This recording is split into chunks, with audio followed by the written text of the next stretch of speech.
Okay. Man, couple quick stories about Lonnie Mack. The first time I ever opened for him was down at Sleep Out Louie's on 2nd Avenue.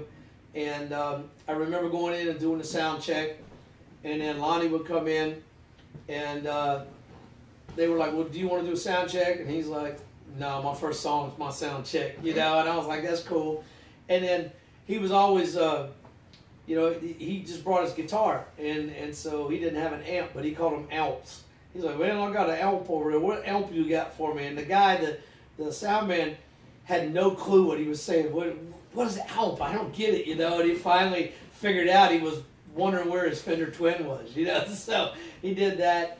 And the other thing, I probably did, I don't know, 5 or 6 shows with Lonnie, opening up for him. And every show, he always said that he always apologized because he didn't have his teeth in, because his teeth were on the way and he didn't get his new set yet. So every show he was always saying he didn't have his set of teeth. But it was great. So that was like one Lonnie Mack story. Another one, I was playing down here in Nashville, and all of a sudden Lonnie walks in the club. And I'm like, dude, he goes, Stacy, how you doing? So I was shocked that he remembered me. And then we sat and talked for a while. He had done some corporate gig at a hotel that he said totally sucked. That they, you know, he couldn't even understand why they hired him.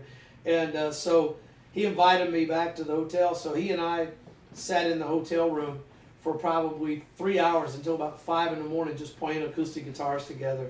And that was like the epitome of stuff for me, you know.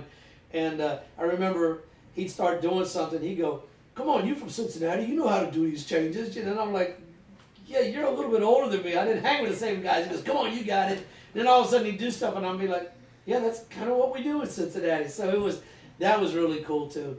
And then my third Lonnie Mack story is I was running a festival down here, a blues festival, and I really wanted Lonnie to play. And he lived about an hour from here. And I couldn't get in touch with him, didn't have phone numbers. So I got in my car and I went looking for him.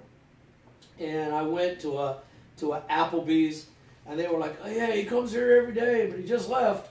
And he drives an old gray Lincoln Town car that looks like the shocks are gone on it. And they go, he's probably over such and such. So I go to the next place. Yeah, man, Lonnie was here. He just left. He goes over this place. It's called Frank's or something like that. And so I go over there, and it was this trailer back in the woods that was like a small juke joint that I guess he plays at. And the guy was walking out, locking up. Yeah, Lonnie was here, man. And so I never did get to catch him, and I never got a chance to get him on my festival. And by that time, he really wasn't doing many shows anyway. But he, so I just missed him by like 10 minutes everywhere I went. And then since then, his son-in-law, one of the two of them, I can't remember which it is. He's been to my show a couple of times, and so we kind of talked about Lonnie and stuff like that. And it was just, and when I heard he passed, it was terrible. But at the same time, it brought back all the great memories that I had of Lonnie. So that's really cool.